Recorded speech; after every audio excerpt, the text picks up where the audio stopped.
കഴിഞ്ഞ ദിവസം Ernakulam south railway സ്റ്റേഷനിലുണ്ടായ ഒരു വെള്ളക്കെട്ടിനെ തുടർന്നാണ് ഇപ്പോൾ ഈ ദൃശ്യങ്ങൾ ഇവിടെ കാണുന്നത്.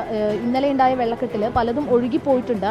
ഈ ഭാഗത്തു നിന്നുള്ള കടകളിൽ നിന്നും അല്ലെങ്കിൽ വ്യക്തികളായും ഒക്കെ കൊണ്ടുവന്നിട്ട കുറേ മാലിന്യങ്ങളാണ്. മാലിന്യം നിക്ഷേപിക്കരുത് എന്നുള്ള ഒരു ബോർഡ് വെച്ചിട്ട് കൂടി പലപ്പോഴും ഇവിടെയൊക്കെ നിക്ഷേപിക്കുന്ന ഒരു സാഹചര്യമുണ്ട്.